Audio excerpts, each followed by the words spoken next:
We all talk about finding balance as if it were so easy. Just go out and find some balance, as if you could just run to the store and pick up this thing called balance. Wouldn't that be lovely? Unfortunately, it doesn't work that way. Finding balance is tough, and often it changes. In fact, balance in our lives almost constantly changes. As soon as you find what you feel is the perfect balance in your life, something happens, and all of a sudden you're off kilter again, and you feel like you have to start from scratch. The good news is that's okay. You can still find that balance in your life. And when you are thrown a curveball, if you're already armed with the knowledge and know-how of how you can get back to that balanced structure, you're going to be healthier with a healthier outlook and a little bit more sane as well. Now, the word balance has been a key word in my life since I guess I was about 5 years old. And of course, at that time, it was more about balancing on the balance beam.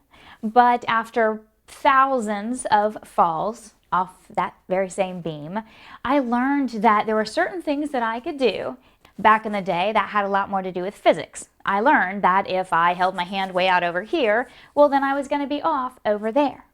And it's kind of the same with life. If we put too much stock in one area, we lose the balance throughout everywhere else. After I retired from the sport of gymnastics, I had to find balance in my diet and exercise. I was completely off kilter. I had to find that everything in moderation approach. I knew that I was not going to give up chocolate and all of the foods that I loved. So I had to figure out, how do I balance my sweet tooth with those healthier meals that will help me keep my weight at an appropriate level and also keep me energized. Same with fitness.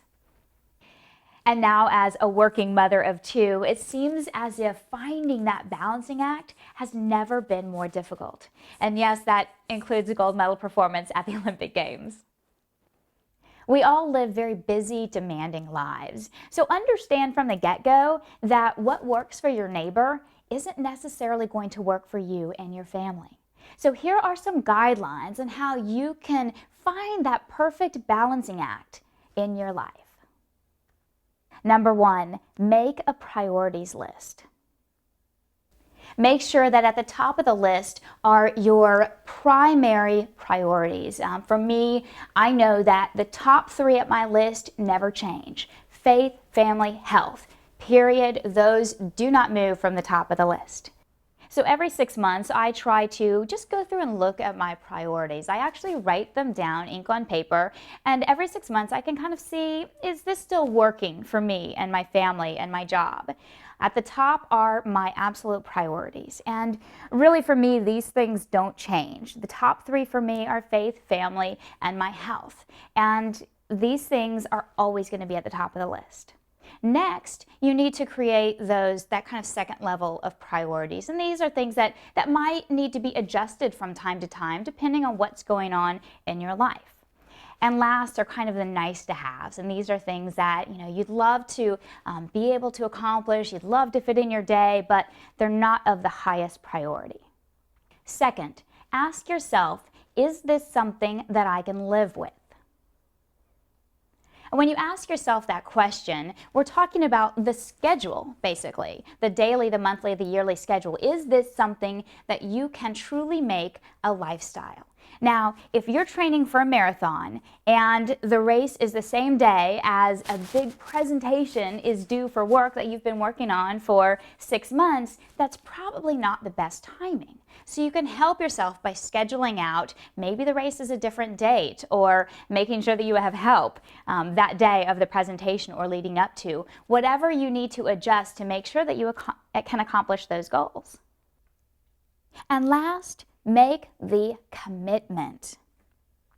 You may want to go over this list with your family or your spouse, maybe even your friends. Get them on board, help them make their own list. But you need to make sure that everyone is on board and can make this commitment, especially you. That's why I say write it down. Make sure that you see it, even if it's not ink on paper, if it's on your computer, on your smartphone, wherever it is. Post it to your refrigerator door, your bathroom mirror, but make sure that you look at those priorities and that list every single day. That's going to help you keep on track. Today, I challenge you to find your personal balance. Take stock of your life. Look at that huge to-do list and find those areas where maybe you don't need to spend as much time. Your time is just kind of being eaten and sucked away. And then find those areas where you really need and want to spend your time. Life is short. Make sure that you're taking a very conscious and very direct approach to finding your personal balance. And for the final tweetable, don't let life happen. Take hold of that steering wheel and start driving that bus. Thanks so much for checking out my channel today. And of course, you can get more video to watch. And if you enjoyed what you learned, make sure to share it with all of your friends on social media. And as always, I would love for you to subscribe to this channel to make sure that you have all of our latest content. Till next time, take today and make it happen.